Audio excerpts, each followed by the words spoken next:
artikel Kristen dengan judul "Mengapa ada Kristen yang begitu kejam?" Beberapa waktu lalu muncul kelompok agama yang membunuh atas nama Allah, bahkan menyiksa orang sedemikian rupa. Orang Kristen yang membaca berita dan menyaksikan video kaget terheran-heran. Mereka tidak bisa percaya pada berita dan video yang mereka saksikan. Banyak orang Kristen tidak membaca sejarah, sehingga tidak tahu bahwa dalam kekristenan pernah terjadi hal yang kejam, bahkan tidak kalah kejamnya dari kelompok yang di Timur Tengah. Perburuan kaum Anabaptis. Ketika gereja yang dipihaki oleh Kaisar Konstantin, yaitu gereja yang universal atau Katolik, semakin kuat, akhirnya mereka mengharuskan setiap bayi yang lahir untuk secepatnya dibaptis. Ketika saya cari tahu sesungguhnya sejak kapankah pembaptisan bayi dimulai, karena dalam Alkitab tidak ada contoh pembaptisan bayi. Semua yang dibaptis adalah orang yang percaya. Saya dapatkan bahwa itu dimulai pada abad ketiga. Sejarah mencatat bahwa pembaptisan bayi dimulai pada abad ketiga. Sekitar awal abad ketiga, Origen membaptis anak dari umur 6 sampai 10 tahun. Dan dia ditegur oleh Tertullianus. Dan tahun 252 AD di Carthage diselenggarakan Church Council atau konsili yang diprakarsai oleh Cyprianus dan Fidus. Dihadiri 66 bisop dengan keputusan bahwa bayi perlu dibaptis secepatnya supaya dilekatkan kepada mereka karunia keselamatan. Baptis History, John Mocket Cran, halaman 33. Sejak saat itu, maka mulailah pembaptisan bayi atau pedobaptism dan pembaptisan orang sakit, clinical baptism.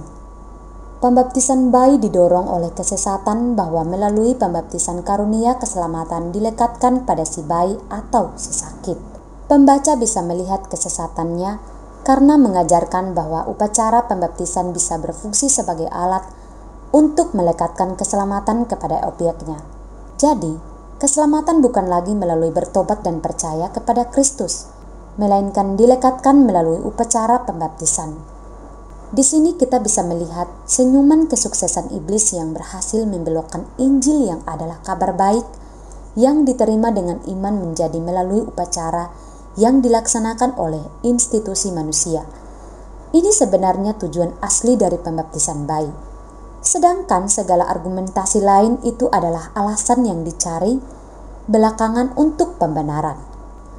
Sejak kesesatan ini muncul, orang Kristen terbelah, sebagian setuju dan sebagian tidak setuju. Orang Kristen tidak lahir baru akan setuju, sedangkan yang lahir baru dan mengerti tidak akan setuju. Kelompok yang setuju memakai kekuatan kaisar, raja, pangeran untuk mendukung pendapat mereka dan semakin berkembang.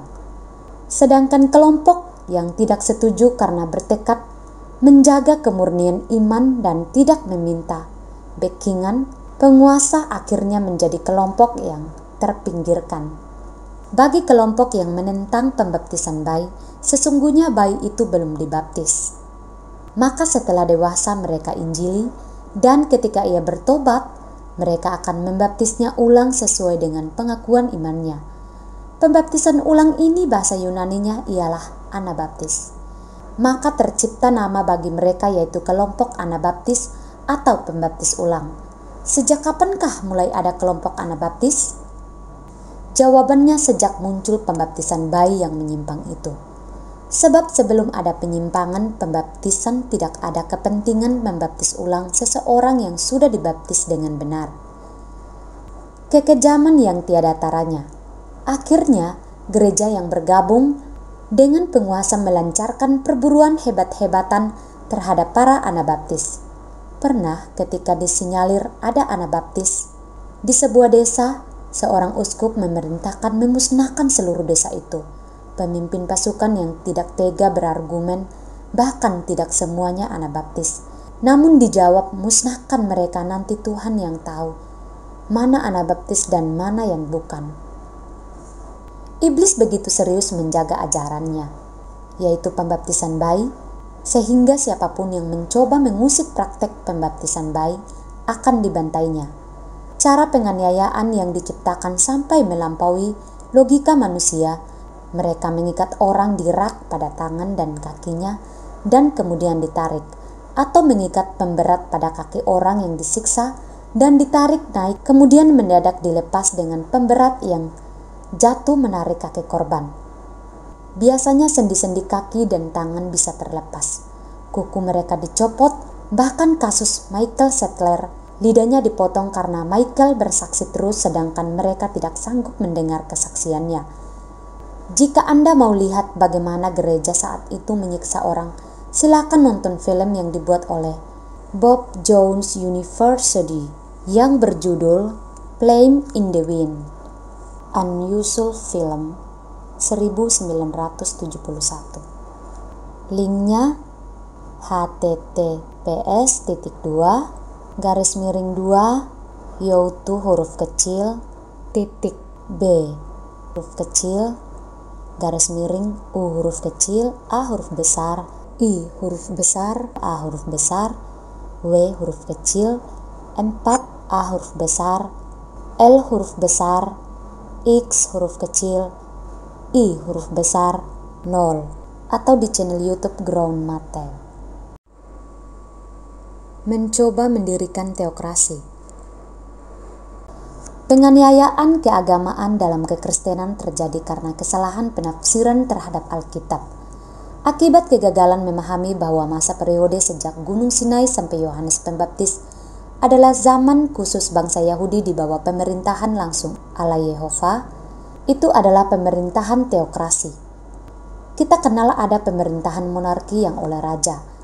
Aristokrasi adalah yang oleh beberapa orang saja.